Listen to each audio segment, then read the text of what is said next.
Hi everyone, તપોવન science એકેડમીની online lecture સિરીઝમાં બધાનું સ્વાગત છે. નમસ્કાર, આદાબ, સર શ્રી અકાલ, વેલકમ. લાસ્ટ લેક્ચર્સમાં જે તમને દાખલા ગણવા આપેલા હતા, આઈ હોપ કે બધાને દાખલા આવડ્યા હશે. જે પણ આપણે તમને 11 ક્વેશ્ચન જે તમને સેલ્ફ સ્ટડી માટે આપેલા, આઈ હોપ કે તમને બધા જને સારી રીતે આવડી ગયા હશે. એમાં કોમેન્ટ છે, એ કોમેન્ટમાં જે આન્સર છે મેં ચેક કરેલા છે, બધા આન્સર સાચા છે. તો એ કોમેન્ટ આધારિત તમારા આન્સર હોવા જોઈએ, બરાબર. તો સ્ટાર્ટ કરીએ આપણે આજનો લેક્ચર. દાખલા જ ગણવાના છે આપણે, થોડીક થિયરી છે. રેડિયો એક્ટિવિટી બધી જશે આજે, બરાબર છે. તો જેટલા બી દાખલા રેડિયો એક્ટિવિટી ગણાવ્યા છે, તમે જાતે ગણ્યા છે. હવે બીજા દાખલા પ્રેક્ટિસ કરવાના છે અને આમાં રોકડા માર્ક્સ બધાને આવવા જોઈએ. કારણ કે સૂત્ર જે છે એ સૂત્ર વ્યવસ્થિત અભ્યાસ કરો, એપ્લાય કરો. કયા ક્વેશ્ચનમાં કયું સૂત્ર પસંદ કરવું, કઈ રીતે યુઝ કરવો અને કઈ રીતે જે માંગ્યું છે એના તરફ આગળ વધવું. બસ આટલી નોલેજ આવી ગયું એટલે દાખલો આવડી જશે, બરાબર. સ્ટાર્ટ કરીએ આપણે. તો રકમ લખી છે, બે તત્વો એ અને બી માટે ક્ષય નિયતાંક. ક્ષય નિયતાંક એટલે લેમડા. ટૂંકમાં બે તત્વો છે એ અને બી, એના માટે આપણે લેમડા આપ્યા છે 0.1 ડે -1. જો અહીં ડેમાં આપ્યો છે ડે -1, બરાબર છે, અને 0.2 ડે -1. ઓકે. પ્રારંભમાં એની એક્ટિવિટી કરતા બીની એક્ટિવિટી ત્રીજા ભાગની છે. શરૂઆતમાં શું થયું, એની એક્ટિવિટી જે છે એ બી કરતા ત્રીજા ભાગની છે. મતલબ કે એની એક્ટિવિટી બી કરતા ત્રીજા ભાગની છે. આગળ વધીએ. સોરી, એની એક્ટિવિટી કરતા બીની એક્ટિવિટી. ઓકે. તો એની એક્ટિવિટી કરતા બીની એક્ટિવિટી ત્રીજા ભાગની છે, બરાબર છે. આપણે જોશું હમણાં. આગળ લખે છે, બંને વડે બનતા મિશ્રણની પ્રારંભિક એક્ટિવિટી 2 મિલીક્યુરી છે. તો 10 દિવસ પછી મિશ્રણની એક્ટિવિટી કેટલી હશે? હવે છે એવું કે એક મિશ્રણ છે, સમજો શું છે, એક મિશ્રણ છે. એમાં ન્યુક્લિયસ તત્વ એ છે ને તત્વ બી છે. તો ન્યુક્લિયસ એ છે ને ન્યુક્લિયસ બી છે. અલગ અલગ ન્યુક્લિયસો છે. હવે એ પોતાની રીતે શું થાય છે, વિભંજન પામે છે. એની કંઈક એક્ટિવિટી છે અને બીની કંઈક પોતાની એક્ટિવિટી છે. તો થયું એવું, એ જે મિશ્રણ હતું એ મિશ્રણની પ્રારંભિક એક્ટિવિટી 2 મિલીક્યુરી છે અને એ મિશ્રણમાં પ્રારંભમાં એની એક્ટિવિટી કરતા બીની એક્ટિવિટી ત્રીજા ભાગની છે. હવે થાય છે એવું કે એ અને બી બંને અલગ અલગ એક્ટિવિટી ધરાવે છે પ્રારંભમાં, અને બંનેના લેમડા પણ અલગ અલગ છે. ટૂંકમાં બંને માટે આઈ જે છે એક્ટિવિટી એ અલગ અલગ હશે. તો ક્વેશ્ચન એમ છે કે 10 દિવસ પછી મિશ્રણની એક્ટિવિટી કેટલી હોય. તમને એક સૂત્ર આપી દો, યાદ રાખજો, સીધું યાદ રાખજો ગુજરાતીમાં, કે ભાઈ યાદ રાખજો હંમેશા, મિશ્રણની કોઈ પણ મિશ્રણની એક્ટિવિટી કેટલી હોય, બરાબર શું આવશે, તેમાં રહેલા તત્વો અથવા તત્વોની એક્ટિવિટીનો સરવાળો. તમને કેટલા, 2 તત્વો આપે, 3 આપે, 4 આપે, 5 આપે, એ ફરક પડે નહીં.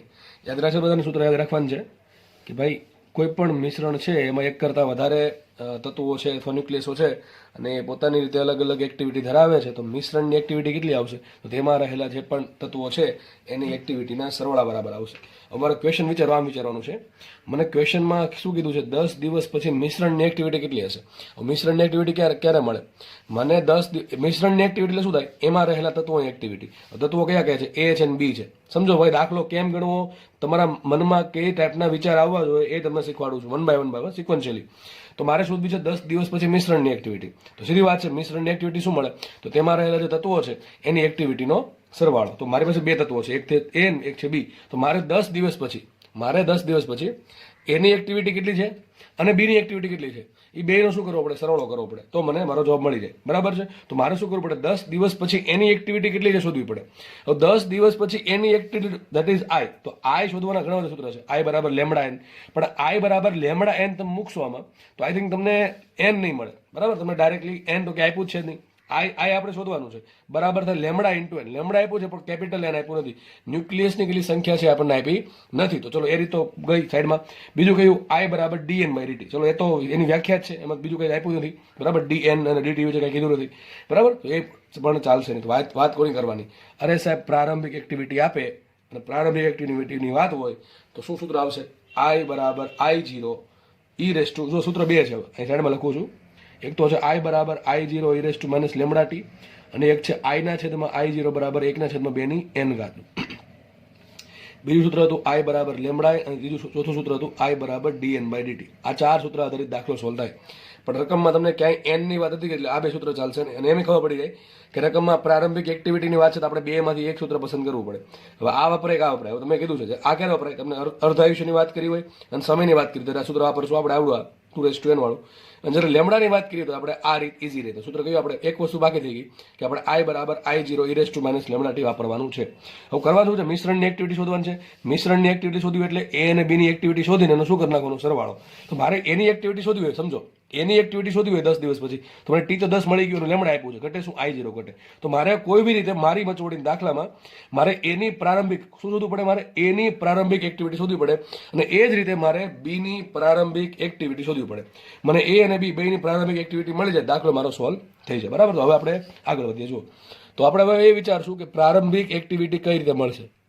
તો રકમમાં તમને 2 લાઈન આપી છે, એના પરથી નક્કી કરી શકે કે પ્રારંભિક એક્ટિવિટી કેટલી છે. જો વાંચીએ પહેલા શું કહે છે? પ્રારંભમાં એની એક્ટિવિટી, ધારો કે એનું નામ આપીએ આપણે I0A.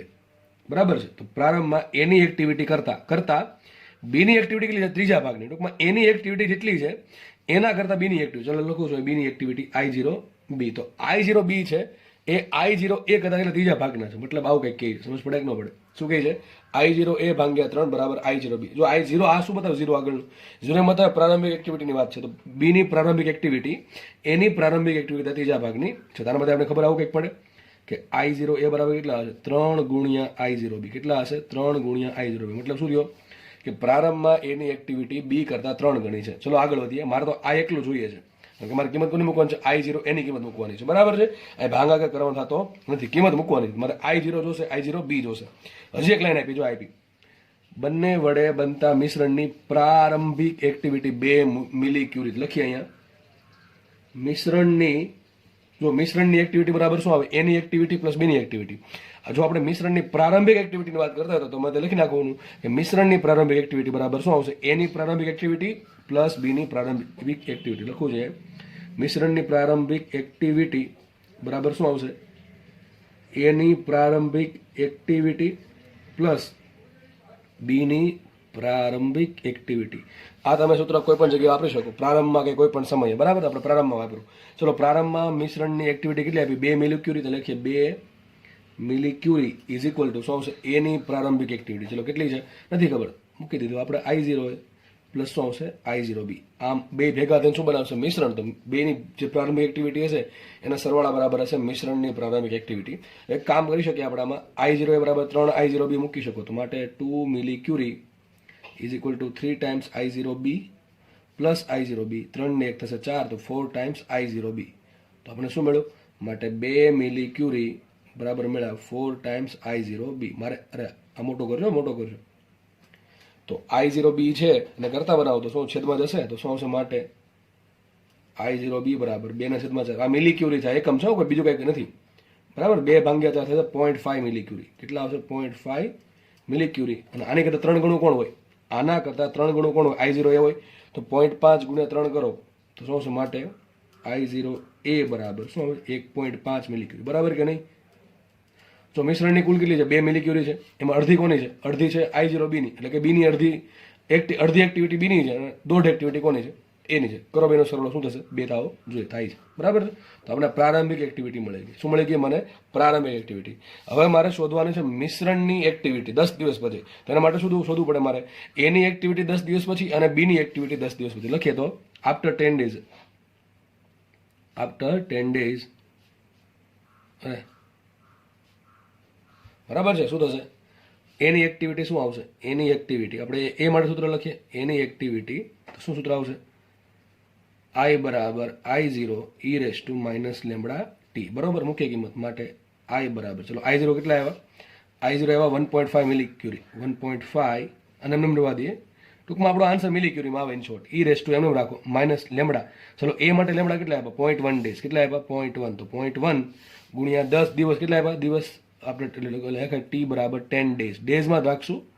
બરાબર. સેકન્ડમાં ફેરવવાની જરૂર છે નહીં કારણ કે ડેઝ ઉડી જવાના છે. તો આમાં લેમડાની કિંમત મૂકી 0.1. બરાબર. 0.1 ડેઝ -1 અને ટી કેટલા છે? 10. તો ગુણ્યા 10 કરો તો શું આવશે? માટે I બરાબર 1.5 ના છેદમાં શું આવશે? આ વિચારો. ઈની 0.1 ઇન્ટુ 10 એટલે થઈ ગયા 1, તો ઈની કેટલી ઘાત આવે? -1 આવે, જશે ક્યાં? છેદમાં મિલી ક્યુરી. આને શું મળ્યું? એની એક્ટિવિટી મળી. શું મળી મને? એની એક્ટિવિટી 10 દિવસ પછી. ચલો સેમ રીતે આપણે ફાઇન્ડ કરીએ બીની એક્ટિવિટી. ચલો બીની એક્ટિવિટી તો શું આવશે? IB બરાબર અહીંયા શું આવે? I0A આવે, તે પ્રમાણે અહીંયા આવશે I0B e−λt. હકીકત લેમડા બી મૂકવું પડે, બરાબર? તમે સમજદાર છો, ખબર પડી ગઈ શું કરવાનું છે આપણે માટે. IB બરાબર શું? ચલો I0B એટલે બીની પ્રારંભિક એક્ટિવિટી કેટલી? એ છે 0.5 મિલી ક્યુરી. તો અહીંયા આવશે 0.5 મિલી ક્યુરી e−λ. લેમડા કેટલું છે? લેમડા છે 0.2 ડેઝ -1, તો આવશે 0.2 ઇન્ટુ કેટલા દિવસ? 10, તો ગુણ્યા કરી દઈએ 10, બરાબર? તો શું આવશે માટે? IB બરાબર 0.5 મિલી ક્યુરીમાં છેદમાં, જો આ શું થશે? 0.2, આ 0.2 છે, ગુણ્યા 10, તો 0.2 ગુણ્યા 10 ને કહેવાય 2, તો કેટલી ઘાત આવશે? એની -2 ઘાત આવે, -2 જવા દો છેદમાં, તો શું આવે? 1/e², બરાબર? તો 0.5 ના છેદમાં e², આ આવશે મિલી ક્યુરી. હવે તમને કહી દઉં છું ભાઈ, તમને ખબર હશે 1/e બરાબર શું તમને કીધું હતું? 0.36 કીધું હતું, અને 1 ના છેદમાં e² બરાબર શું આવે? લગભગ છે ને 0.136 આવે. યાદ રહી જાય એવું છે, કારણ કે આવી ઘણી બધી જરૂર પડે હવે તમને, બરાબર છે? તો આ બે કિંમત છે ને તમારે સાથે મૂકવાની છે આમાં, અને તમારે IA અને IB શોધવાનું છે, લખવાનું છે. એટલે દાખલો આખી છે. તો તમે કીધું મિશ્રણની એક્ટિવિટી લખવાનું છે 10 દિવસ પછી, 10 ડેઝ પછી, આફ્ટર 10 ડેઝ મિશ્રણની એક્ટિવિટી શું આવશે? Activity of mixture. શું આવશે? 10 દિવસ પછીની એની એક્ટિવિટી પ્લસ 10 દિવસ પછી બીની એક્ટિવિટીની. તમારે કંઈક જવાબ આવશે, અહીંયા કંઈક જવાબ આવશે. બેનો કરો સરવાળો, તમને શું મળી જશે? મિશ્રણની એક્ટિવિટી મળશે, પણ શેમાં? મિલી ક્યુરીમાં. શેમાં મળશે? મિલી ક્યુરીમાં, કારણ કે શરૂઆતમાં તમને એક્ટિવિટી મિલી ક્યુરીમાં. ડેફિનેટલી આન્સર 2 થી ઓછો જ આવવાનો, કારણ કે શું ખબર છે આપણને? જેમ સમય જાય એમ એક્ટિવિટી ઘટવી જોઈએ. તમારો આન્સર 2 થી અથવા 2 જેટલો આવે, એનાથી વધારે આવે તો માનો દાખલો ખોટો છે, એનો આન્સર ડેફિનેટલી 2 થી ઓછો જ આવશે, બરાબર? જસ્ટ આટલી ગણતરી જાતે કરી લેજો. 1.5 ગુણ્યા 0.36 કરવાના, અને 0.5 ગુણ્યા 0.136 કરવાના. બહુ ઇઝી છે, બધું અઘરું છે નહીં. કરો બેનો સરવાળો, તમારો જવાબ આવી જશે. આગળ વધીએ આપણે.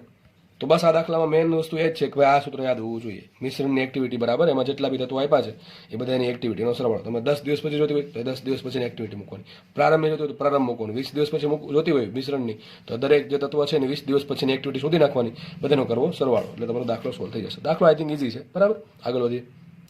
નેક્સ્ટ ક્વેશ્ચન વાંચે, શું કહી દેજો? 100 મીટર ત્રિજ્યાના ગોળા પર રહેલું તત્વ 5 ગુણ્યા 10⁷ સેકન્ડ ઇનવર્સ, મતલબ શું થાય? 1 સેકન્ડમાં આટલું, 1 સેકન્ડમાં 5 ગુણ્યા 10⁷ એટલે 5 કરોડ ના દરથી બીટા માઇનસ કણનું ઉત્સર્જન કરે છે. હવે તમે છે ને ઘડીક પૂરતું એવું માની લો ભાઈ કે બીટા માઇનસ કણ એટલે ઇલેક્ટ્રોન. શું છે? ઇલેક્ટ્રોન. સમજો ખાલી એવું કે 100 મીટર ત્રિજ્યાના ગોળા પર રહેલું તત્વ 5 કરોડ બીટા માઇનસ કણનું ઉત્સર્જન કરે 1 સેકન્ડમાં. સમજો શું કહે છે? આનો મતલબ સમજો, 5 ગુણ્યા 10⁷ એટલે 5 કરોડ થયા. સેકન્ડ માઇનસ એટલે કે પર સેકન્ડ, 1 સેકન્ડમાં, બરાબર છે? આટલા બીટા કણનું, એટલે બીટા એટલે ઇલેક્ટ્રોનનું, સમજો ને? બીટા એટલે ઇલેક્ટ્રોનનું ઉત્સર્જન કરે છે. હવે માની લો કે ભાઈ તત્વ ચાલશે, ચલો નામ તો 100 મીટર ત્રિજ્યાના ગોળા પર રહેલું તત્વ 5 કરોડ બીટા કણનું, બીટા માઇનસ કણ એટલે કે ઇલેક્ટ્રોનનું ઉત્સર્જન કરે છે 1 સેકન્ડમાં. આગળ લખે છે પરંતુ તેમાંથી માત્ર 40% જ કણ, એટલે કોણ? બીટા કણ એટલે કે ઇલેક્ટ્રોન, એમાંથી માત્ર 40% ઇલેક્ટ્રોન જ ગોળા પરથી છટકીને ગોળાને છોડીને જાય છે. હવે જો કુલ આટલા 1 સેકન્ડમાં કુલ 5 કરોડ બીટા કણ એટલે કે બીટા માઇનસ કણ એટલે ઇલેક્ટ્રોન ઉત્પન્ન થાય છે. પણ એમાં થાય છે એવું કે માત્ર 40% બીટા કણ જેટલા બી ઉત્પન્ન થાય છે, બરાબર? એમાંથી માત્ર 40% બીટા કણ અથવા ઇલેક્ટ્રોન છે એ ગોળામાંથી બહાર જાય છે, ગોળાને છોડીને બહાર ચાલે જાય છે, બરાબર છે? તો ક્વેશ્ચન એમ છે, ગોળાનું સ્થિતિમાં એટલે ગોળાનું જે વોલ્ટેજ છે એ 0 વોલ્ટથી 16 વોલ્ટ થવા માટે કેટલો સમય લાગે? ટૂંકમાં અત્યારે મને કે જસ્ટ પ્રોસેસ સ્ટાર્ટ થઈ છે તો વોલ્ટેજ 0 હશે, કારણ કે કોઈ વિચારો વોલ્ટેજ ક્યાંથી ઉત્પન્ન થાય? તો આપણે કંઈક આવું વિચારી શકીએ. જો સમજો કે ગોળો છે, બરાબર છે?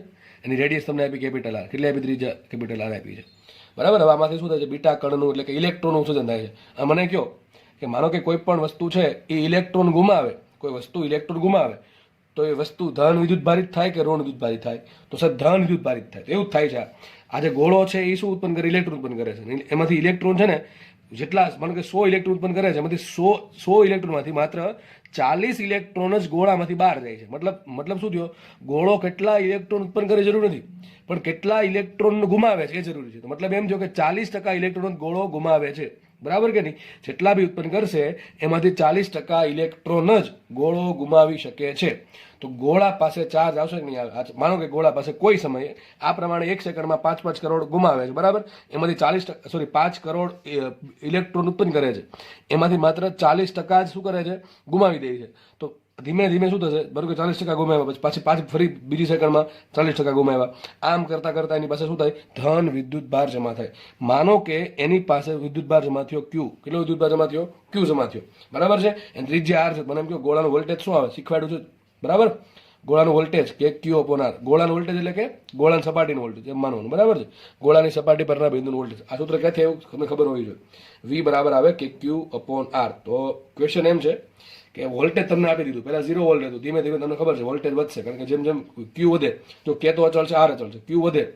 Q કેમ વધે છે? ઇલેક્ટ્રોન ગુમાવે છે એટલા માટે, બરાબર છે? તો જેમ જેમ જેમ Q વધે એમ વોલ્ટેજ વધે, અને વોલ્ટેજ છેલ્લે કેટલું કરવાનું છે? 16 વોલ્ટ. આને બરાબર મૂકી દેવાનું 16. હવે આપણે કંઈક સમય શોધવાનો. સરમાં સમય ક્યાંથી આવ્યો? અરે આમ જોવાનું છે. જો પેલા તો એમ વિચારીએ કે 1 સેકન્ડમાં કેટલા બીટા કણ ઉત્પન્ન થયા, કેટલા ઇલેક્ટ્રોન ઉત્પન્ન થયા? 5 × 10⁻⁷, બરાબર? એમાંથી ગુમાવે છે કેટલા? ખાલી આપણે જો વિદ્યુત ભાર કોણ અપાવશે? વિદ્યુત ભાર એ નહીં આપે કેટલા ઇલેક્ટ્રોન ઉત્પન્ન થાય છે, વિદ્યુત ભાર એ અપાવશે કે કેટલા ઇલેક્ટ્રોન ગુમાવે. મને કહે પેન છે એમાં કેટલા બધા ઇલેક્ટ્રોન છે, તો આ વિદ્યુત ભાર અત્યારે ના કહી શકાય, બરાબર? મને બની શકે કે જેટલા પ્રોટોન છે એટલા ઇલેક્ટ્રોન છે, પણ માનો કે કોઈ રીતે આ પેન છે એના ઇલેક્ટ્રોન ગુમાવી દે તો એ ધન વિદ્યુત ભાર થાય. કેટલા ઇલેક્ટ્રોન છે જરૂરી નથી, કેટલા ઇલેક્ટ્રોન ગુમાવે છે એ જરૂરી છે. તો આ જે ગોળો છે એ 5 × 10⁻⁷ ઇલેક્ટ્રોન 1 સેકન્ડમાં ઉત્પન્ન કરે છે. એમાંથી ગુમાવે કેટલા? ગુમાવેલા બીટા માઇનસ કણ અથવા ઇલેક્ટ્રોનની સંખ્યા કેટલી છે? જેટલા ઉત્પન્ન કરે છે એના 40%. તો શું આવશે આના? 40% શું થાય? વિચારો, 40% શું આવશે? 40% ઓફ 5 × 10⁻⁷. તો આવડે કે ન હોય? 40 + +7 છે. 40/100 ગુણ્યા 5 × 10⁷. તો કેટલા ઇલેક્ટ્રોન ગુમાવશે 1 સેકન્ડમાં? 1 સેકન્ડમાં ગુમાવેલા ઇલેક્ટ્રોનની સંખ્યા કેટલી આવશે? આટલા ઉત્પન્ન થયા હતા કુલ, એના 40% આપણે ફાઇન્ડ કરવાના. તો બહુ આરામથી મળે. શું મળે? 4 × 5 = 20, એટલે 200 ભાગ્યા 100 2 10⁷. તો કેટલા આવશે? 2 10⁷ ઇલેક્ટ્રોન ગુમાવે 1 સેકન્ડમાં. 1 સેકન્ડમાં મને એમ કહો 1 સેકન્ડમાં આટલા ઇલેક્ટ્રોન ગુમાવતો હોય, 1 સેકન્ડમાં કોઈ ગોળો છે આટલા કેટલા ઇલેક્ટ્રોન ગુમાવે? 2 કરોડ. ઉત્પન્ન થયા 5 કરોડ, પણ એમાંથી 40% એટલે કેટલા? 2 કરોડ જ ગુમાવે છે. તો મને એનો ચાર્જ કેટલો આવશે? માટે 1 સેકન્ડમાં ગોળાને મળતો ચાર્જ, ગોળાને મળતો વિદ્યુત ભાર Q બરાબર શું થાય? એની કેટલું મળે છે? Q બરાબર એની માટે Q બરાબર કેટલા આવશે? Q બરાબર કેટલા આવશે? 2 10⁷ E શું છે ભાઈ? પેલો 1.6 વાળો, કારણ કે આપણે કુલમની વાત, વિદ્યુત ભારની વાત કરીએ છીએ, બરાબર? તમને ખબર છે Q બરાબર એની વિદ્યુત ભારનું ક્વોન્ટમીકરણ ચેપ્ટર નંબર 1 યાદ કરો, થિયરી બનાવી હતી, બરાબર? સૂત્ર ત્યાં આપ્યું હતું. તો કેટલા ઇલેક્ટ્રોન ગુમાવે છે? આટલા 2 કરોડ. તો 1 સેકન્ડની વાત છે, 1 સેકન્ડમાં આટલો વિદ્યુત ભાર મળે. 1 સેકન્ડમાં કેટલો વિદ્યુત ભાર મળશે ગોળાને? 2 10⁷ E જેટલો. E શું મૂકવાનું તમારે? 1.6 10⁻⁹. તો 2 × 10⁷ ઇન્ટુ કરી નાખવાના. ચલો લખી જ દઉં પહેલા. Q બરાબર કેટલા આવશે? તો 2 10⁷ ઇન્ટુ E કેટલા આવશે? 1.6 10⁻⁹. આટલો કુલમ વિદ્યુત ભાર 1 સેકન્ડમાં મળે છે. 1 સેકન્ડમાં. પણ મારે તો સર કેટલો વિદ્યુત ભાર જોઈએ છે? મારે એટલો વિદ્યુત ભાર જોઈએ કે ગોળાનું વોલ્ટેજ 16 વોલ્ટ થઈ જવું જોઈએ. કેટલું થઈ જવું જોઈએ? 16 વોલ્ટ. તો ધારો કે 1 સેકન્ડમાં આટલું વિદ્યુત ભાર મળે છે, તો T સેકન્ડમાં કેટલો મળે? માટે T સેકન્ડમાં ગોળાને મળતો કુલ વિદ્યુત ભાર શું આવશે? Q ટોટલ કીધું. શું કીધું? Q ટોટલ કેટલો આવશે? તો 1 સેકન્ડમાં આટલો મળે. આ કેટલો થાય? જો 1.6 × 2 કરવું તો કરી શકો, અથવા એમને રાખો તો એમને રાખી શકો. 16 × 32 3.2 આવશે અહીંયા, બરાબર? 3.2 અને 10ની કેટલી ઘાત આવશે? 10⁻12. તો 3.2 ગુણ્યા 10⁻12. આટલો વિદ્યુત ભાર 1 સેકન્ડમાં મળે. તો T સેકન્ડમાં કેટલો મળે? Into T. સિમ્પલ વાત છે, ત્રિપદી, બરાબર છે? 1 સેકન્ડમાં આટલો વિદ્યુત ભાર મળે તો T સેકન્ડમાં કેટલો? જેને લખીને ફાવે પેલું પદ કે 1 સેકન્ડમાં આટલો મળે તો T સેકન્ડમાં કેટલો? એ ઠીક છે. જેને ડાયરેક્ટ ફાવે અહીંયા મળી ગયું. તો આપણને માનો કે T સેકન્ડમાં ગોળાનો, T સેકન્ડ પછી ગોળાનો વિદ્યુત ભાર થઈ જશે આટલો. કેટલો? 1 સેકન્ડમાં કેટલો થાય? 3. નો ગુણાકાર 3.2 16 × 32 3.2 10⁻12 કુલમ ઇન્ટુ શું કરે? સ્મોલ ટી કરે. મને શું મળે? કુલ વિદ્યુત ભાર. T સેકન્ડમાં ગોળાને કેટલો વિદ્યુત ભાર મળે એ મળી ગયો, અને આ વિદ્યુત ભાર તમારે અહીંયા મૂકવા દેવાનો છે જાતે. આ જે વિદ્યુતભાર મળ્યો ધારો કે ટી સેકન્ડમાં મળે આટલો વિદ્યુતભાર થઈ ગયો. હવે આ વિદ્યુતભાર છે એટલો પૂરતો છે, આ વિદ્યુતભાર જે છે એ માનો કે સફિશિયન્ટ છે કે જેથી અહીંયા તમે ક્યુ મૂકો, આ કિંમત અહીંયા તમે મૂકો છો અને માનો કે વોલ્ટેજ 16 વોલ્ટ થઈ જાય છે, તો બસ તમારે ટી મળી જશે કે નહીં મળી જાય? આરામથી ટી મળશે. તમારે કેની કિંમત મૂકવાની કે કેટલા હોય? 9 10 ની 9 ઘાત. ક્યુ મૂકવાના આટલા 3.2 10 ની -12 ઘાત ઇન્ટુ સ્મોલ ટી, અને આર તમે ત્રિજ્યા આપી 100 મીટર, આટલો મૂકશો અને એના બરાબર શું આવશે? 16 આવશે. મૂકશો તમે ઓટોમેટિક ટીની કંઈક કિંમત આવશે. આજે ટી આવે એ #1 કરીને કોમેન્ટમાં લખી નાખવાનું છે, બરાબર છે? સિમ્પલ દાખલો છે, જસ્ટ ભૂલ અહીંયા પડે. ઘણા લોકો આજે ઇલેક્ટ્રોન ઉત્પન્ન થાય છે એને જ ગણી લે, પણ આ ગણવું પડે. 40% જ ગુમાવે છે. જેટલો વિદ્યુતભાર ગુમાવે, ઋણ વિદ્યુતભાર ગુમાવશે ઇલેક્ટ્રોન, એટલો એનો ધન વિદ્યુતભાર મળશે. તો 40% ગુમાવે 5 કરોડ ઉત્પન્ન થયા, એના 40% થાય 2 કરોડ, મતલબ કે 5 કરોડ 1 સેકન્ડમાં ઉત્પન્ન કરે છે. પણ વિદ્યુતભાર કેટલો ગુમાવશે? એમાંથી માત્ર 2 કરોડ જ ગુમાવશે. 2 કરોડ ઇલેક્ટ્રોન જ ગુમાવશે 1 સેકન્ડમાં. તો 2 કરોડ ઇલેક્ટ્રોન ગુમાવતું હોય તો 1 સેકન્ડમાં વિદ્યુતભાર કેટલો મળે? તો 2 કરોડ વિદ્યુતભાર ઇલેક્ટ્રોનની સંખ્યા ગુણ્યા કરી દેવાના ઈ, તો ક્યુ બરાબર એની. તો ક્યુ મળી ગયો 1 સેકન્ડમાં. માનો કે આ પ્રમાણે ટી સેકન્ડ સુધી પ્રોસેસ ચાલે છે, બરાબર છે?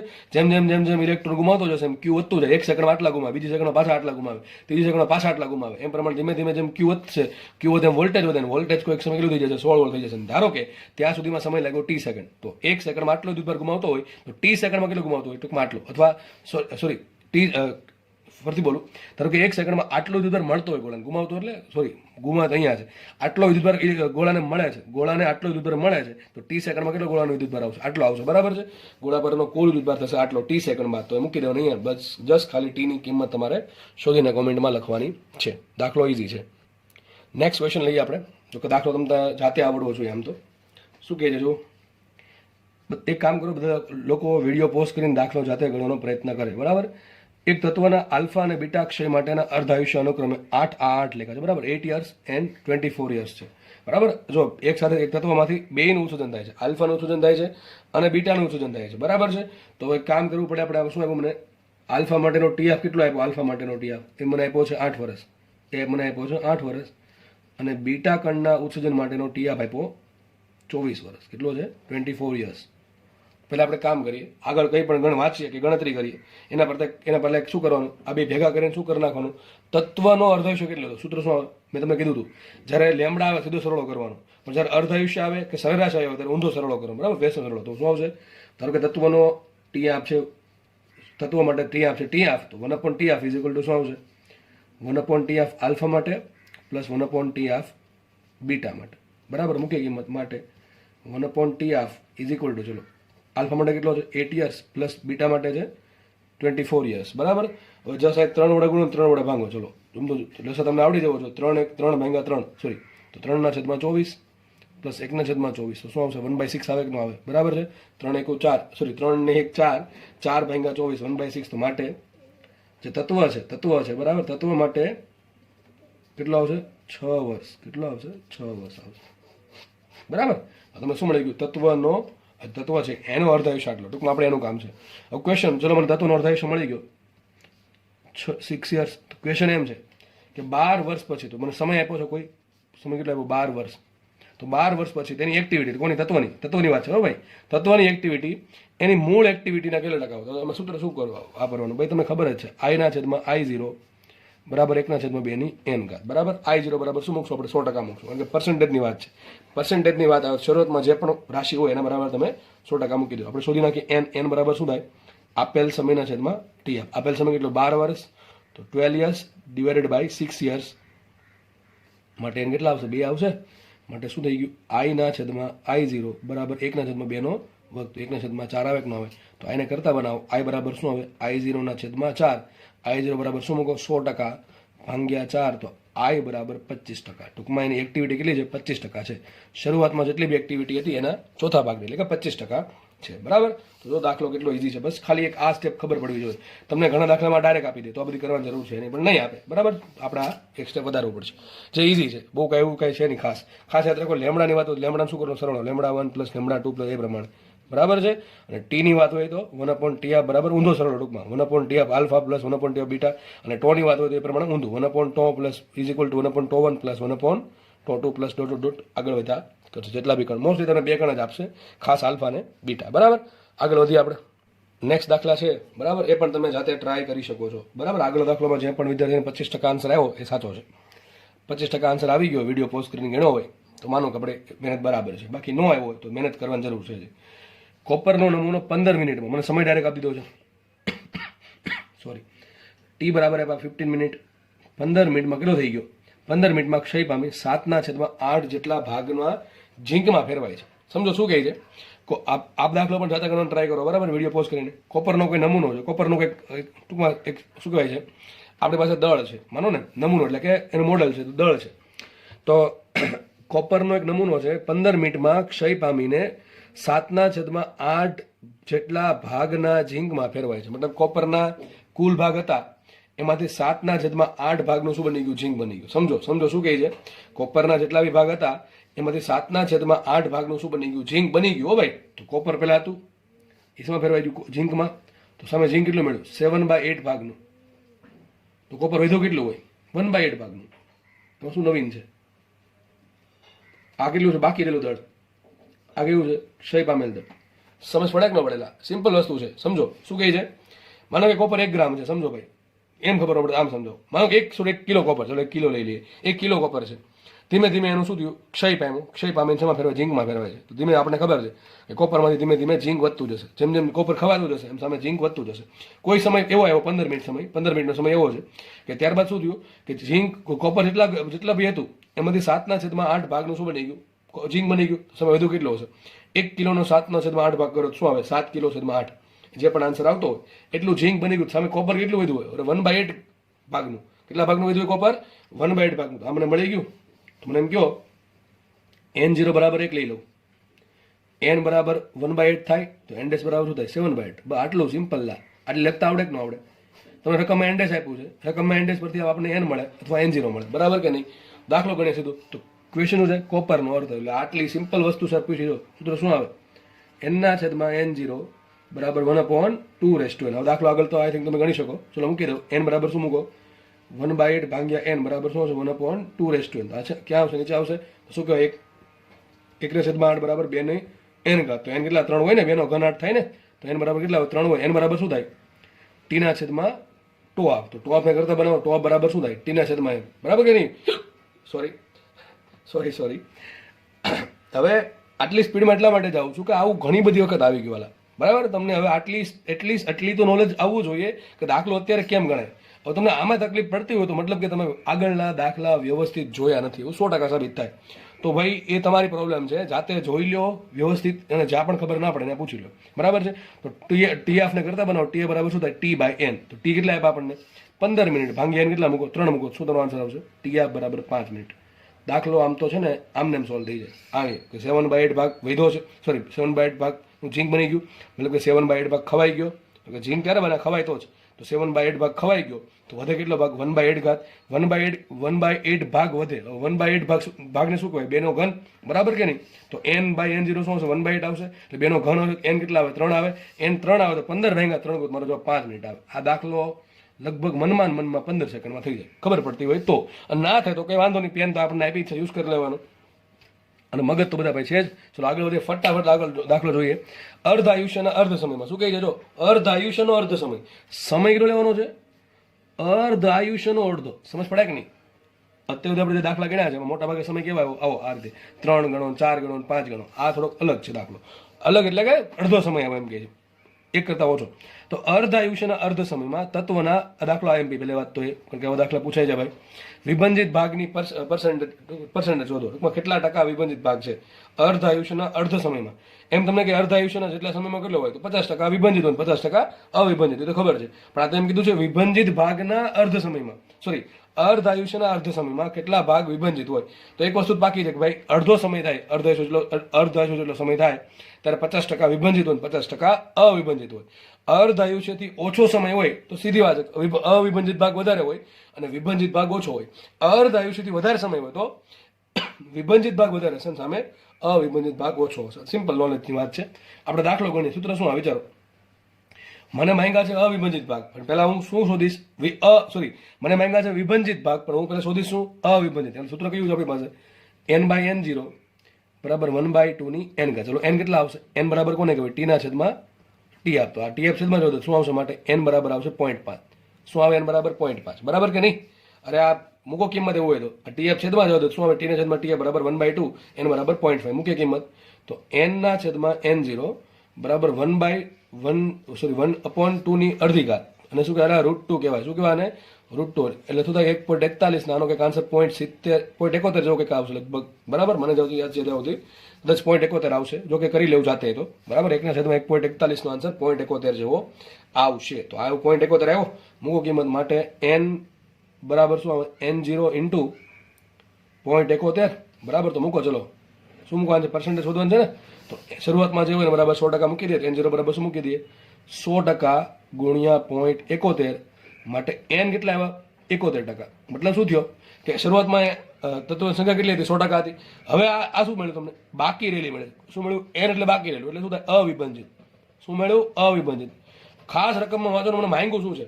વિભાજિત માંગ્યું. શું માંગ્યું? વિભાજિત માંગ્યું. અને ભૂલથી તમે 71% ટીક કરીને એક તો આ ગણતરી કરી હોય, યાદ રાખ્યું હોય, રિવિઝન કર્યું હોય, મહેનત કરી હોય, પ્રેક્ટિસ કરી હોય, અને આટલી નાનકડી ભૂલ માટે આપણા 5 માર્ક જાય, એ ભાઈ કદાપી સ્વીકાર્ય નથી. સમજ પડે કે ન પડે? આટલી ભૂલ કરવાની નહીં ભાઈ.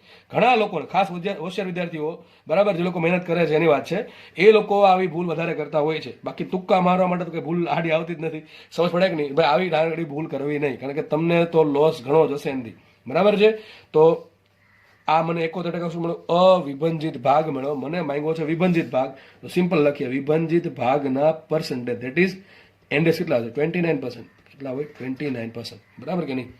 તો 71 છે, 100 માંથી 71 બાદ કરો તો 100% હતો ભાગ, એમાંથી 71% વધ્યો, મતલબ કે 29% ખવાઈ ગયો હશે, એટલે કે ક્ષય પામ્યો હશે, એટલે કે વિભંજન પામ્યો હશે. બરાબર, દાખલો પૂરો. આગળ વધીએ.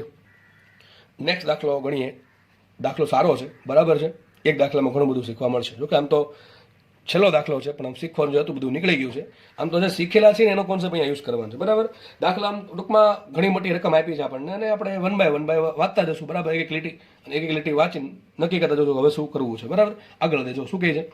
તત્વો P અને Q ક્ષય પામીને સ્થાયી તત્વ R બનાવે. પહેલા મિશ્રણ જેવું છે, સમજો કે ભાઈ એક તત્વ છે P, એક તત્વ છે Q, બેયનું શું થાય છે? ક્ષય થાય છે. આમાંથી R બને છે અને Q માંથી R બને. સમજ પડે? તો R બનવાના બે રસ્તા છે. P માંથી P નું ખવાણ થયું તો R બને, અને Q નું ખવાણથી પણ R બને છે. આગળ લખે છે T બરાબર 0 સમયે બંનેની સંખ્યા 4n0 અને n0 છે. આ લખું છું P, આ લખું છું Q. આની સંખ્યા કેટલી આપી? શરૂઆતમાં 4n0 છે, આની સંખ્યા n0 છે. બંને ભેગા થઈને શું બનાવે? R બનાવે છે. આનું એક ક્ષય થાય છે અને આનું પણ ક્ષય થાય છે. આગળ લખું તેમના અર્ધાયુષ્ય અનુક્રમે 1 મિનિટ ને 2 મિનિટ છે. લખું છું આનો TF કેટલો છે? આનો TF છે 1 મિનિટ, નાનો TF છે 2 મિનિટ. સમજો મતલબ શું થાય આનો? 1 મિનિટનો TF એનો મતલબ શું થાય કે 1 સેકન્ડ પછી, સોરી 1 મિનિટ પછી આની સંખ્યા અડધી થઈ જાય. તો અત્યારે સંખ્યા કેટલી છે? 4n0 છે. 1 મિનિટ પછી કેટલી હશે? 2n0 હશે. સમજ પડે કે ન પડે? આનો અર્ધાયુષ્ય 2 મિનિટ છે. મતલબ શું થાય કે આની 2 મિનિટ પછી સંખ્યા અડધી થાય. અત્યારે સંખ્યા કેટલી? n0 છે. 2 મિનિટ પછી સંખ્યા હશે એની n0/2. સમજ પડે કે ન પડે? તો તમે આ પ્રમાણે પણ દાખલો ગણી શકશો. હું છેલ્લે વાત કર્યું એની.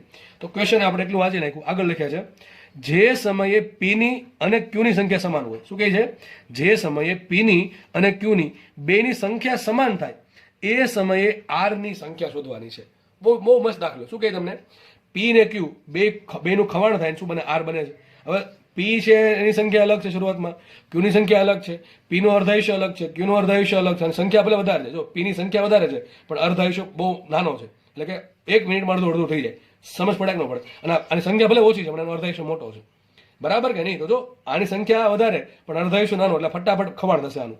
અને આનો સંખ્યા નાની ઓછી છે શરૂઆતથી જ તે, પણ એનો અર્ધાયુષ્ય આનાથી ડબલ ગણો છે. એટલે ટૂંકમાં ઓછા દરથી, આમથી અડધા દરથી, એમ તો શું કહેવાય, P કરતા ઓછા દરથી Q નું ખવાણ થશે, કારણ કે અર્ધાયુષ્ય મોટો છે. 2 મિનિટ એટલે મોટું કહેવાય 1 મિનિટ કરતા. બરાબર, તો ક્વેશ્ચન સિમ્પલ અહીંથી મળે આપણને. ક્વેશ્ચન દાખલો ગણો ક્યાંથી? અહીંથી ગણવું માંગ્યું શું? આ તો તેનો જનરલ વસ્તુ દરેક દાખલામાં આપે. આ વસ્તુ છે કે જે સમયે P ની સંખ્યા અને Q ની સંખ્યા, જો શરૂઆતમાં સંખ્યા સરખી છે, ના સર અલગ અલગ છે, તો ક્વેશ્ચન એમ છે જ્યારે P ની સંખ્યા અને Q ની સંખ્યા સમાન થાય, ધારો કે P ની સંખ્યા છે NP કોઈ સમયની અને Q ની સંખ્યા છે NQ, તો બે જ્યારે સમાન થાય એ સમયે તમારે R કેટલા છે શોધવાના છે. દાખલો મસ્ત દાખલો છે, ધ્યાન રાખજો. તો ક્વેશ્ચન શું કહે છે? P ની અને Q ની બેની સંખ્યા સરખી થાય ત્યારે તમારે R ની સંખ્યા શોધવાની છે. સૂત્ર શું આવે? ચલો NP નું સૂત્ર શું આવશે વિચારો. હવે આમાં તમને લેમ્બડા આપ્યો છે. ના, એક કામ કરીએ. ધારો કે સમય T છે, અહીંયા સમય T, બરાબર? બેન સમય તો સરખો જ લેવાનો છે. માનો કે T સમય બાદ બેન સંખ્યા સરખી થાય છે. T સમય બાદ બંનેની સંખ્યા સરખી થાય. આના માટે n બરાબર શું આવશે વિચારો? આના માટે n બરાબર શું આવશે? આપેલ સમય છેદમાં અર્ધાયુષ્ય, તો આપેલ સમય કેટલો ટી, છેદમાં શું આવશે અર્ધાયુષ્ય 1. હું મારો જવાબ છે એ મિનિટમાં આવશે. મારો આન્સર છે આ ટી મને મિનિટમાં આપ્યો તો આપણે મિનિટમાં આવશે. સમજો ને ભાઈ, બરાબર? આના માટે આને લખી નાખું NP. તો P માટે n શું આવશે? n બરાબર આપેલ સમય છેદમાં અર્ધાયુષ્ય, T ના છેદમાં 1. એ પ્રમાણે Q માટે n શું આવે? તો આપેલ સમય છેદમાં અર્ધાયુષ્ય શું આવશે? T/2. બરાબર? આપણે કઈ કિંમત મૂકવાની થશે. ટૂંકમાં NP બરાબર કેટલા છે? NP બરાબર T છે અને NQ બરાબર છે T/2. આટલી ખબર પડે કે ન પડે? ચલો તો હવે કામ કરીએ, સૂત્ર મૂકીએ. સૂત્ર શું આવે NP નું? વિચારો, સૂત્ર કંઈક આવું વિચારી શકો તમે? આવું તમને ભણાવ્યું, n ના છેદમાં n0 બરાબર 1/2 ની n ઘાત. પણ આપણે આવું લખી શકીએ, n બરાબર શું થાય? n0 ના છેદમાં 2 ની n ઘાત. તો લખાશે શું લખાય? n0 p છે. ટૂંકમાં p ની પ્રારંભિક હું np બરાબર શું લખાય? n0 p ના છેદમાં 2 ની n ઘાત. n કઈ લેવાના? p માટે લેવાના. બરાબર? આ p માટે શું થાય કે p માટેની ગણતરી કરી છે. nq બરાબર શું થાય? તો n બરાબર n0 ના છેદમાં 2 ની n ઘાત. જો સૂત્ર ખબર પડી ગઈ કે આપેલ સમય આપ્યો અને અર્ધાયુષ્ય આપ્યો, એટલે સૂત્ર આપણે આ તમે આ વાપરી શકો, આ પણ વાપરી શકો. એનાથી આન્સર આવી જશે, પણ ગણતરી લાંબી ટૂંકી થઈ શકે. Q માટે લખીએ શું લખાય? n0 q, એટલે મતલબ કે q ની શરૂઆતની સંખ્યા છેદમાં 2 ની n ઘાત. પણ લેવાના કયા? q લેવાના. ચલો આગળ વધીએ આપણે. જસ્ટ કિંમત મૂકો, તમને હમણાં n મળી જશે. બરાબર છે? સોરી, n મળશે, t મળશે. n0 p કેટલા આવ્યા? 4n0 આવ્યા. n0 p કેટલા આવ્યા મને? 4n0. તો 4n ના છેદમાં 0 છેદમાં 2 ની np ઘાત. np શું છે? np છે t. કેટલા છે? np છે t. 2 ની t ઘાત ઇઝ ઇક્વલ ટુ અહીંયા આવશે n0 q. n0 q શું થાય? n0. અહીંયા આવશે n0 ના છેદમાં શું છે? 2 ની કેટલી ઘાત? nq ઘાત. કેટલી થાય? T/2 ઘાત. કેટલી થાય? T/2 ઘાત. થઈ ગયું આટલું. n0 ઉડી ગયા. અને કામ કરો, આ પદને અહીંયા લઈ લો. શું લઈ લો? ઉપર લઈ લો. અહીંયા શું આવશે? 4 બરાબર 2 ની t ઘાત છેદમાં 2 ની અડધી ઘાત. સોરી, 2 ની T/2 ઘાત. હવે ખબર ન પડે એટલે ઉપર લઈ લો, t - T/2. જેને ખબર પડી જાય સીધી કે ઉપર અડધી ઘાત વધે લખી નાખવાની. ન ખબર પડે ને ક્યાં લીધું? ઉપર લીધું. હવે આખા t માંથી અડધો t બાદ કેટલો વધે? t વધે કે ન વધે? સોરી, T/2 વધે કે ન વધે? શું છે? 2 ની T/2 ઘાત. હવે 4 ક્યારે આવે? વિચારો, આ ઘાત બરાબર શું હોય? અરે 2 નો વર્ગ 4 થાય તો આના બરાબર શું હોય? 2 નો વર્ગ એટલે 2 હોવા જોઈએ કે ન હોવા જોઈએ? માટે મળી ગયું મને. માટે શું મળે? T/2 બરાબર આવશે 2 મિનિટ. મિનિટમાં આન્સર. કેમ મિનિટમાં લખ્યું? કારણ કે આપણો જે આ ટી છે ને, NP, એ આપણે એમાં જે આ છેદ ઉડાડી નાખ્યો આપણે. તો ક્યારે થાય? આ મિનિટમાં છે તો આ પણ મિનિટમાં હોય તો જ છેદ ઉડશે. બરાબર? તો માટે t બરાબર શું આવે? 4 મિનિટ. તમે ચેક કરી લેવું. આ પ્રમાણે કોષ્ટક બનાવતું જવાનું તમારે કોષ્ટક બનાવતું જવાનું. એક અત્યારે શરૂઆતમાં સંખ્યા સરખી, પછી 1 મિનિટ પર સંખ્યા કેટલી, 2 મિનિટ પર સંખ્યા કેટલી, 3 મિનિટ પર સંખ્યા કેટલી, અને 4 મિનિટ પર સંખ્યા કેટલી. જોજો 4 મિનિટ થશે ને એટલે આની સંખ્યા કંઈક આવશે, આની સંખ્યા પણ કંઈક સરખી જ આવશે, બેની સંખ્યા. બરાબર? તો એ પ્રમાણે કોષ્ટક બનાવીને તમને ખબર પડી જાય ભાઈ સંખ્યા કેટલી. ટૂંકમાં આપણને એક વસ્તુ મળી ગઈ કે ભાઈ p ની અને q ની સંખ્યા સરખી. એક તો આવો પ્રશ્ન પૂછી શકે તમને આ દાખલામાં. આ મોટો દાખલો ન પૂછે તો આવો પ્રશ્ન પૂછી શકે. આ ડેટા એમને આપશે બેઠો અને તમને પ્રશ્ન પૂછે કે કયા સમયે p ની અને q ની સંખ્યા સમાન હશે? શું આન્સર આવશે? 4 મિનિટ. 4 મિનિટ પછી p ની અને q ની સંખ્યા સમાન હશે. દાખલો IMP. આટલો દાખલો પણ IMP. હવે આગળ વધીએ. હવે મારે શોધવાનું છે r ની સંખ્યા. r ની સંખ્યા ક્યાંથી મળે? વિચારો, p છે, q છે, એનું સમાનું બંધ થાય આરમાં થાય છે. તો વિચારો, જેટલો પી ખવાશે, જેટલો પી ક્ષય પામ્યો ખવાઈ ગયો એટલો આર વધારે બને, અને એ જ પ્રમાણે જેટલો ક્યુ ખવાશે એટલો આર બને. તો આર ની સંખ્યા એટલે શું થાય કે 4 મિનિટ પછી કેટલો પી ખવાઈ ગયો અને 4 મિનિટ પછી કેટલો ક્યુ ખવાઈ ગયો. તો મારે પી ની અને ક્યુ ની ખવાઈ ગયેલી સંખ્યા મને મળી જાય તો મને આર મળી જાય. ફરીથી કહું છું, આર ક્યાંથી બને છે? પી અને ક્યુ ના ખવાણથી, ક્ષયથી. તો જેટલો પી ખવાશે એટલો વધારે આર બને, જેટલો ક્યુ ખવાશે એટલો વધારે આર બને. પણ મારે શોધવાનું કયું છે? આરની સંખ્યા 4 મિનિટ પછી. તો મારે શોધવું શું પડે? 4 મિનિટ પછી કેટલી પી પાસે કેટલી સંખ્યા છે એ મને મળી જાય તો હું શું કરીશ? મને પી કેટલો ખવાઈ ગયો મળી જાય. અને ક્યુ પરથી શું મળશે મને? ટૂંકમાં 4 મિનિટ પછી કેટલો ક્યુ પાસે કુલ સંખ્યા કેટલી હતી શરૂઆતમાં, એમાંથી 4 મિનિટ પછી કેટલી છે, એટલે શું મળશે મને? 4 મિનિટ પછી ક્યુ પાસે કેટલી સંખ્યા ખવાઈ ગઈ, બેનો કરી સરળ તો મને શું મળશે? આર પાસે ટૂંકમાં આરની કિંમત કેટલી છે એ મળી જશે. હું અલગ પેજમાં દાખલો ગણું અહીંયા. તો આપણે શોધવું શું છે? હવે મારે શોધવું જો આ છે 4 મિનિટ પછી પી અને ક્યુની ક્ષય પામેલા ન્યુક્લિયસની સંખ્યા. ચલો એ શોધવું છે. પણ તમને ખબર છે ક્ષય પામેલી ડાયરેક્ટ મળે નહીં. એના માટે શું કરવું પડે? આપણે પેલા કેટલી બાકી છે શોધવી પડે. સૂત્ર શું મૂકશું પાછું? ચલો મૂકીએ. તો 4 મિનિટ બાદ એટલે 4 મિનિટ પછી પી અને ક્યુની બાકી રહેલી સંખ્યા. સૂત્ર કયું? મારે n શોધવા છે. સૂત્ર કયું આવે? n ના છેદમાં n0 બરાબર શું આવશે? 1/2 અથવા એમ મૂકું તો એ જ આપણું n બરાબર શું થાય? n0 ના છેદમાં 2 ની n ઘાત. ચલો મૂકે ફટાફટ. n શોધવાના છે. પેલા આપણે કામ કરીએ, p માટે શોધીએ. શું આવશે? n0 p N0p ના છેદમાં 2 ની n ઘાત. હવે n શું આવશે વિચારો, n શું આવશે વિચારો, n શું આવશે, n બરાબર આપેલ સમય કેટલો 4 મિનિટ છેદમાં અર્ધ આવ્યું છે. હું ડાયરેક્ટ લખું છું ભાઈ, હો ભાઈ, ખબર પડી જાય તમને કે હવે એન્ડ આવ્યું આ વસ્તુનું, બરાબર. હવે હજી આમાં ટપ્પો પડતો ન હોય તો ભાઈ આપણે કઈ જોયું તો તેમ સાબિત થાય, બરાબર. તો એનપી કેટલા આવશે, ચલો શરૂઆતમાં સંખ્યા કેટલી, હું શું શોધું છું ભાઈ, ઘણા કે તમે અહીંયા તો કર્યું, અરે એ સમય શોધવા કીધું, કેટલા સમય પછી બે સંખ્યા સરખી થાય છે. હવે શું કરીએ છીએ આપણે કે મારે સંખ્યા શોધવી છે આર ની, આર ક્યાંથી મળે, પી ને ક્યુ કેટલા ખવાણા. હવે પી ને ક્યુ કેટલા ખવાણા ક્યાંથી ખબર પડે, પી અને ક્યુ ની કેટલી સંખ્યા બાકી રહે એના પરથી. તો આપણે શોધી જઈશું અત્યારે પી અને ક્યુ ની કેટલી સંખ્યા બાકી, તો પી ની સંખ્યા કેટલી બાકી છે 4 મિનિટ પછી, તો n0 પી કેટલા છે 4 n0 પી છે 4n0, મૂકીએ અહીંયા 4n0 છેદમાં 2 ની n ઘાત. ચલો n ઘાત શું આવે, આપેલ સમય કેટલો 4 મિનિટ છેદમાં શું આવશે, પી નો અર્ધ આવીશું કેટલો છે 1 મિનિટ છેદમાં 1, શું આવશે 2 ની 4 ઘાત આવશે ને. 2 ની 4 ઘાત શું થાય, 2 ની 4 ઘાત થાય કેટલી 16 ને, કેટલી થાય 16, તો 4 ભાગ્યા 16 શું આવે 1n0/4. તો પી ની સંખ્યા આટલી હશે, 4 મિનિટ પછી પી ની સંખ્યા આટલી હશે. ક્યુ ની સંખ્યા કેટલી હશે, આટલી જોવી જોઈએ, ક્યુ ની સંખ્યા આટલી જોવી જોઈએ. કારણ શું, અરે ભાઈ એ તો લખ્યું છે કે કયા સમયે ક્યુ ની સંખ્યા અને પી ની સંખ્યા સરખી થાય, 4 મિનિટ પછી થાય છે. તો 4 મિનિટ પછી પી ની સંખ્યા આટલી હોય તો ક્યુ ની સંખ્યા આટલી જોવી જોઈએ. ચલો સાબિત કરું, તમે દાખલામાં ડાયરેક્ટ મૂકી શકો પી ની સંખ્યા આટલી, ક્યુ ની સંખ્યા આટલી, પણ તમે સાબિત કરો. ચલો ક્યુ ની સંખ્યા માટે સૂત્ર શું આવશે, n બરાબર n0 2 ની n ઘાત. ચલો આપણે શોધીએ ક્યુ માટે, સૂત્ર શું આવશે, nq બરાબર n0q છેદમાં 2 ની n ઘાત. હવે n શું મૂકશું, આપેલ સમય છેદમાં અર્ધ આવ્યું છે. ચલો આપેલ સમય કેટલો 4 મિનિટની વાત છે, તો 4 મિનિટ છેદમાં ક્યુ નો અર્ધ આવ્યું, ક્યુ નો અર્ધ આવ્યું કેટલો છે 2 મિનિટ, કેટલો છે 2 મિનિટ, તો મૂકો 2 મિનિટ છેદમાં 2 મિનિટ માટે nq કેટલા આવશે વિચારો, n0q કેટલા છે, શરૂઆતમાં n ની q ની સંખ્યા કેટલી n0 છેદમાં 4 મિનિટ ભાગ્યા 2 મિનિટ એટલે 2 થાય, ઉપર 2 વધી, 2 નો વર્ગ 4, તો આવી 4 આવી નો જો આવી સરખી આવી જોઈએ સરખી, જો સરખી ન આવે સમજો દાખલો ખોટો છે આપણો.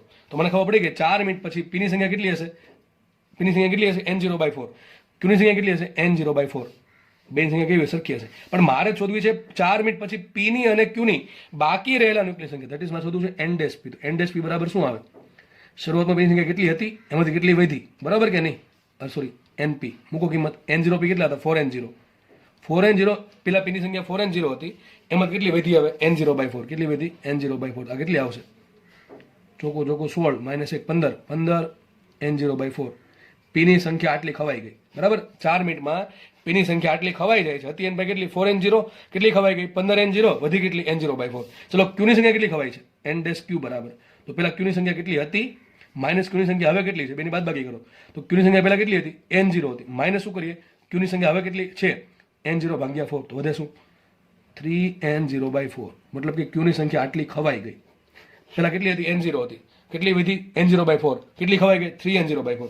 આ ખવાઈ ગયું, આમાં શું બને r બને, આ ખવાઈ ગયું આમાં શું બને r બને. તો r ની કુલ સંખ્યા શું આવશે, r બરાબર p ની કેટલી સંખ્યા ખવાય છે પ્લસ q ની કેટલી સંખ્યા ખવાઈ ગઈ છે, એ ટૂંકમાં કેટલી ક્ષય પામી છે, બે નો કરો સરળ, તમારો જવાબ આવી ગયો. શું આન્સર આવશે 15n0/4 પ્લસ 3n0/4. તો શું આન્સર આવે 15 ને 3 18n0/4 એટલે 18 ભાગ્યા 4 થાય, પાછા 9/2 9/2 થાય 4.5n0. કેટલો આવે આ તમારો જવાબ 4.5n0, 9/2 અથવા 18/4 n0. આ અહીંયા દાખલો પૂરો. દાખલો સારો દાખલો છે, એટલે ટૂંકમાં આમાં ઘણું બધું શીખવા મળ્યું. દાખલો ઈઝી છે પણ સારો છે, દાખલો થોડોક લેન્ધી છે, બરાબર, પણ દાખલો મજા આવે એવો છે.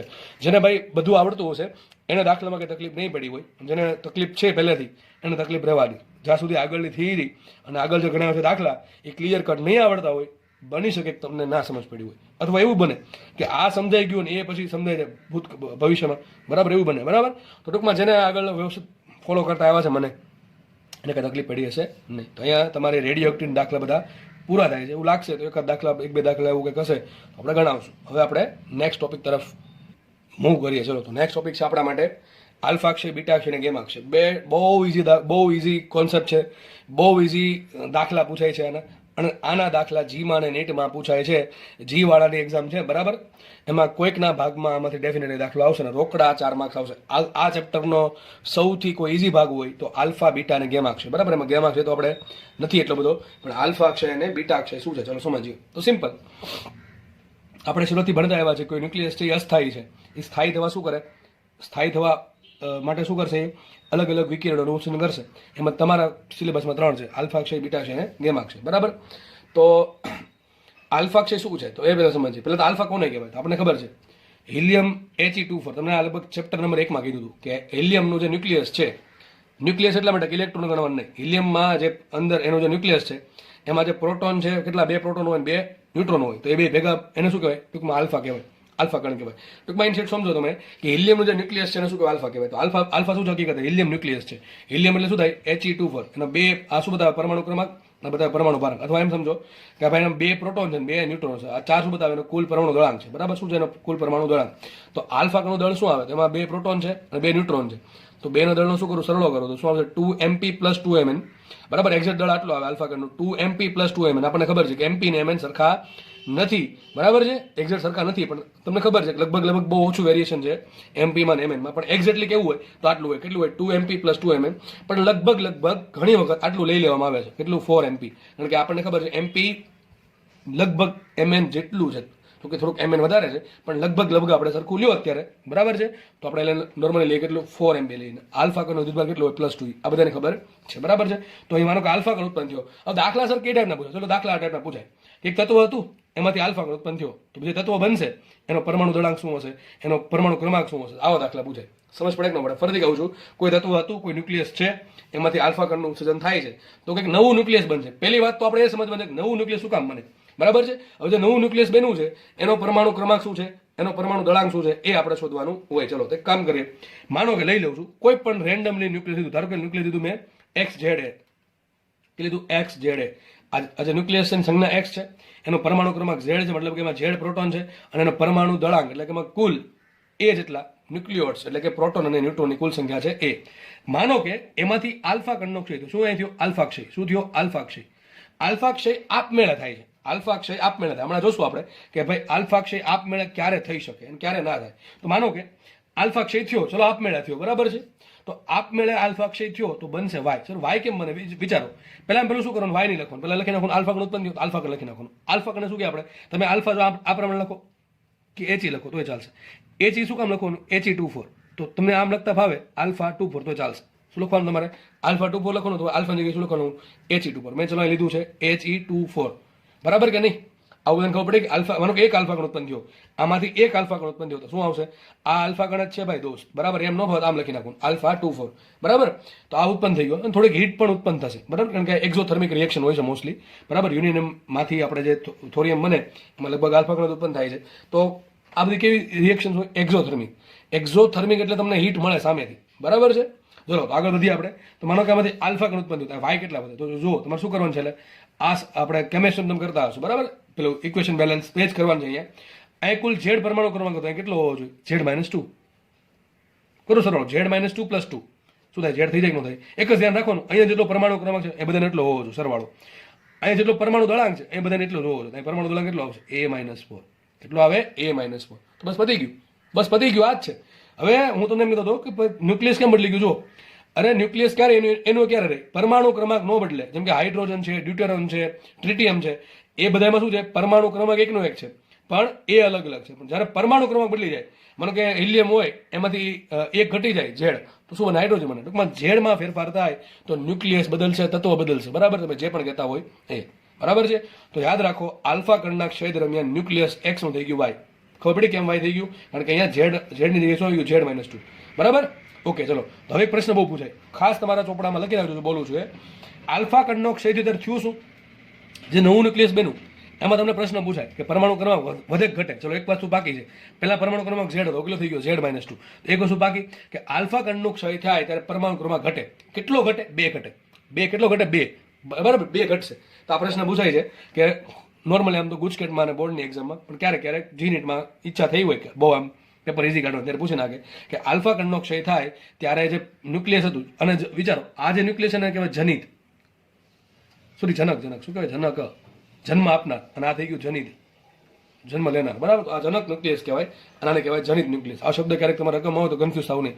જનક એટલે કે જેમાંથી ઉત્પન્ન થાય છે આલ્ફા કણ, અને જે પરિણામ જે મળ્યું એ કહેવાય જનિત. બરાબર છે, તો જે જનિત ન્યુક્લિયસ છે એ જનક ન્યુક્લિયસ કરતા 2 પરમાણુ ક્રમાંક ઓછો હોય અને 4 જેટલો પરમાણુ દળાંક ઓછો. યાદ રાખજો, જનિત ન્યુક્લિયસ એટલે કે Y નો X કરતા આલ્ફા કણનું શોધન થયું X માંથી Y માં, તો જે Y બન્યો એમાં પરમાણુ ક્રમાંક 2 જેટલો ઘટે અને પરમાણુ દળાંક 4 જેટલો ઘટે. આ પ્રશ્ન મોસ્ટ આઈએમપી. બરાબર, ઘણી વખત તમને પેપરમાં તમારે જોવા મળશે આડાવડો.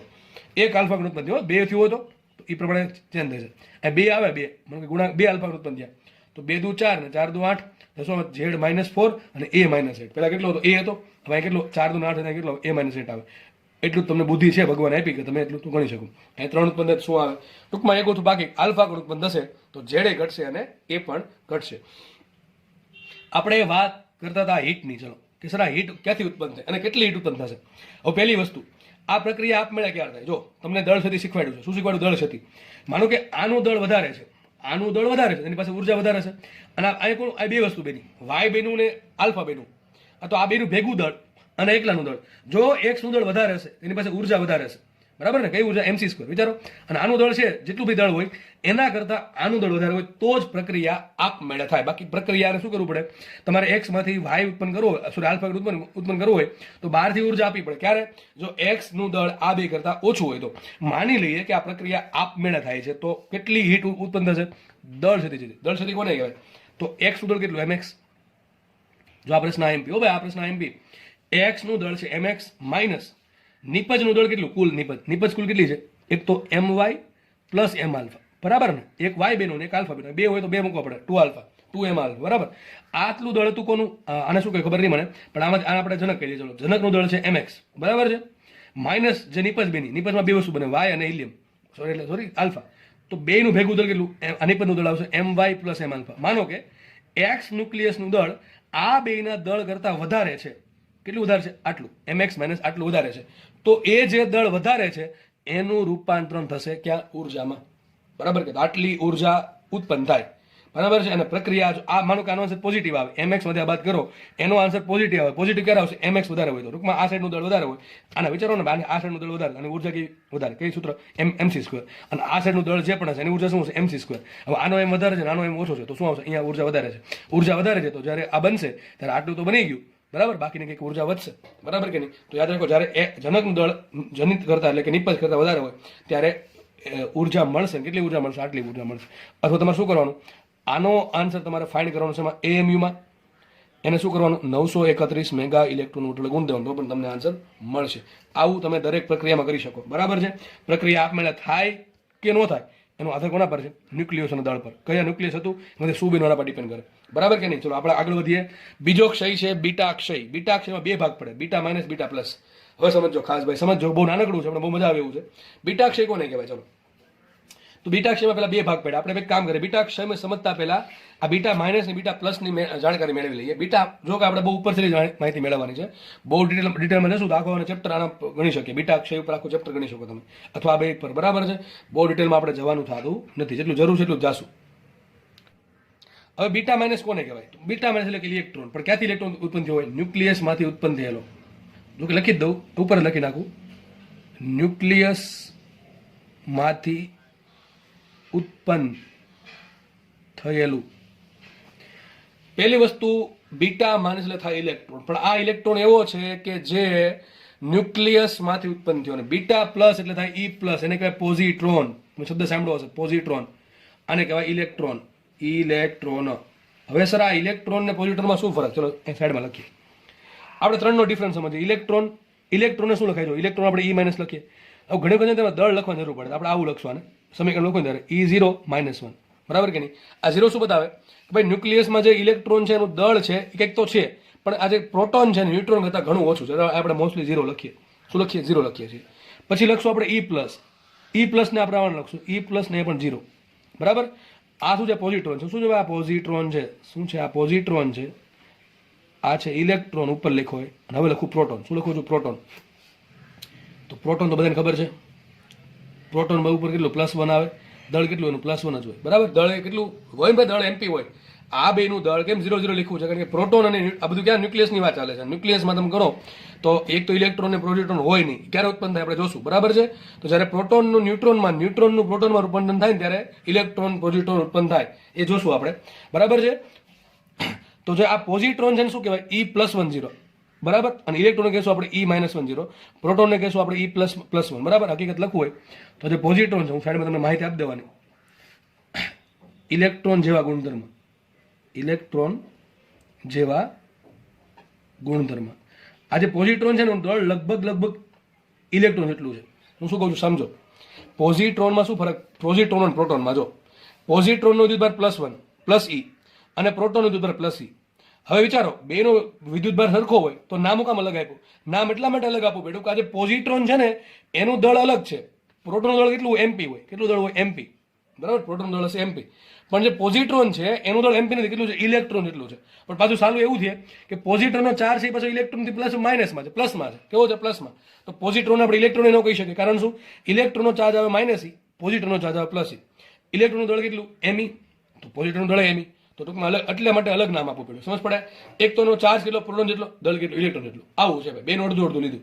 આનું લીધું ચાર્જ, આનું લીધું દળ, બરાબર. તો જે પોઝિટ્રોન છે યાદ રાખજો, પોઝિટ્રોન એટલે બીટા પ્લસ કણ. શું થાય? બીટા પ્લસ કણ. તો બીટા અક્ષરમાં બે ભાગ આવે, બીટા માઇનસ, બીટા પ્લસ. મોટા ભાગે દાખલા તમને પૂછશે, એ કોઈ ના પૂછી શકે, પણ મોટા ભાગે ક્યારેક બીટા માઇનસ ના હોય છે, બરાબર, બીટા માઇનસ ના.